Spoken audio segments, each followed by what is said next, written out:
قال قال النبی صلی اللہ علیہ وسلم حتی اکون احب الیہ من والدہ وولدہ والناس اجمعین. لوگوں تمہارا ایمان کامل نہیں ہے. کب تک کامل نہیں ہے؟ میرے آقا نے فرمایا جب تک اکون احب الیہ من والدہ وولدہ والناس اجمعین، تم مجھے اپنی اولاد سے، اپنے والدین سے اور ساری کائنات سے بڑھ کر مجھ سے محبت نہ کرنے لگ جاؤ تو تمہارا ایمان کامل نہیں ہو سکتا. پتہ چلا جب تک انسان آمنہ کے لال سے محبت نہیں کرتا، تمام کائنات اس سے بڑھ کر محبوب آقا کریم علیہ الصلوۃ والسلام کو نہیں بنا لیتا، اس کا ایمان کامل نہیں ہوتا. تو اللہ نے بھی فرمایا اگر میرے محبوب کے اطاعت کرو گے اور میرے محبوب کی محبت اپنے دل کے اندر رسا بسا لو گے تو پھر اللہ تم سے محبت کرنے لگ جائے گا.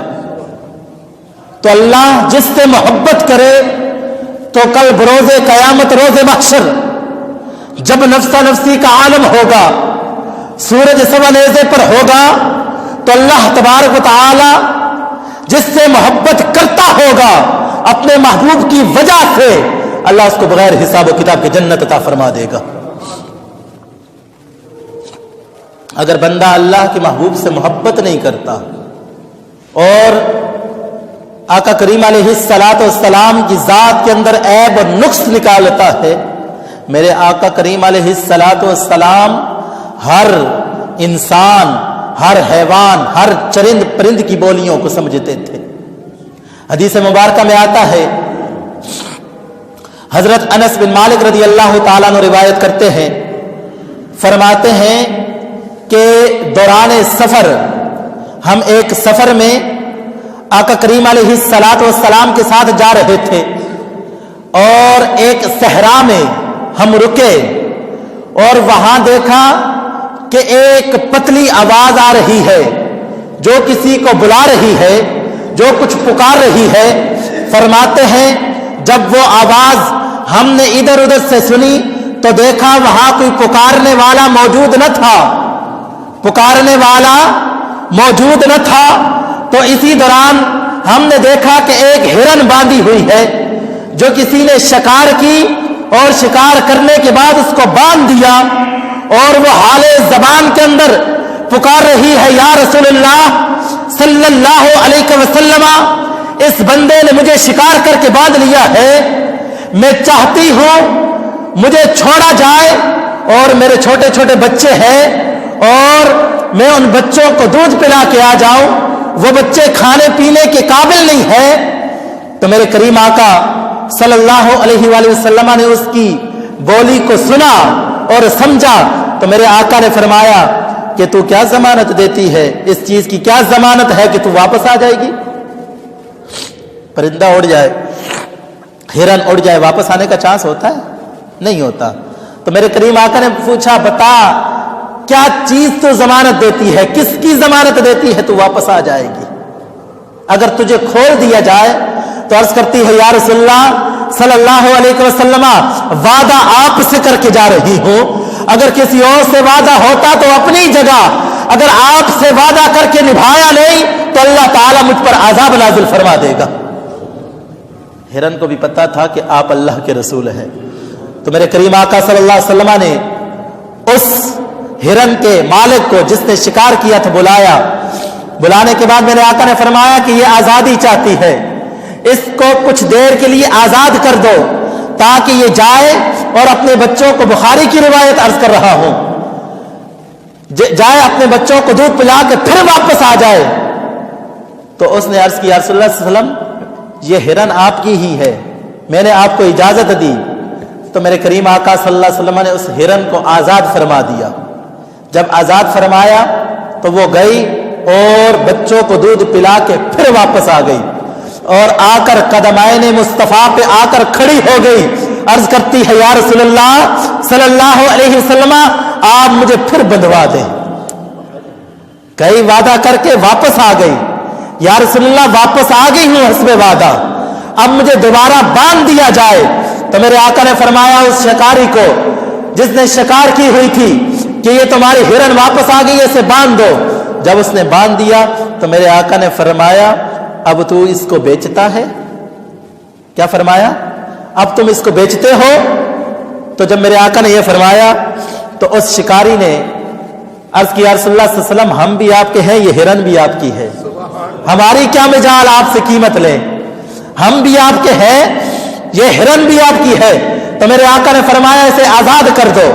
پہلے تو وہ مہلت لے کر گئی تھی, حسب وعدہ واپس آ گئی. اب میرے آقا نے فرمایا آزاد کر دو. جب کو اس کو آزاد کیا گیا, حدیث پاک کے اندر آتا ہے جب اس کو آزاد کیا گیا, اس کو کھولا گیا, وہ اپنے پاؤں کے اوپر رقص کرنے لگی اور رقص کر کے حال زبان کے اندر یہ کہنے لگی اشہد ان لا الہ الا اللہ وانک رسول اللہ صلی اللہ علیہ وسلم. یعنی حال زبان میں یہ کہنے لگی کہ میں گواہی دیتی ہوں اللہ وحدہ لا شریک ہے, اس کا کوئی شریک نہیں, اور آپ ہی اللہ کے رسول ہیں, آپ ہی اللہ کے رسول ہیں. پتا چلا وہ گئی نہیں بچوں کی طرف, وہ رقص کر کے یہ بار بار گنگنا رہی تھی اشہد ان لا الہ الا اللہ وانک رسول اللہ صلی اللہ علیہ وسلم, کہ میں گواہی دیتی ہوں کہ آپ ہی اللہ کے رسول ہیں, اللہ وحدہ لا شریک ہے اور آپ ہی اللہ کے رسول ہیں. میرے کریم آقا صلی اللہ علیہ وآلہ وسلم اپنے غلاموں کے دلوں کے رازوں کو بھی جانتے ہیں. آقا کریم علیہ الصلوۃ والسلام کو اللہ تبارک و تعالیٰ نے وہ شان عطا فرمائی جو میرے محبوب سے محبت کرتا ہے نا. اللہ نے فرمایا حتی اکون احب الیہ من والدی. میرے کریم آقا نے فرمایا جب تک تم اپنے والدین سے تمام کائنات سے بڑھ کر مجھے محبوب نہیں بنا لیتے نا, تمہارا ایمان کامل نہیں ہے. میرے کریم آقا صلی اللہ علیہ وسلم مسجد نبوی کے اندر خطبہ ارشاد فرما رہے ہیں. بخاری مسلم کی روایت ہے. اور منبر بنا, منبر کا پہلا دن ہے, پہلا دن مسجد نبوی پہ منبر بنا اور منبر پر بیٹھ کر میرے آقا خطبہ ارشاد فرما رہے ہیں. تو اسی دوران آہو بکا کی آوازیں آنا شروع ہو گئی, ایک رونے کی آوازیں آنا شروع ہو گئی.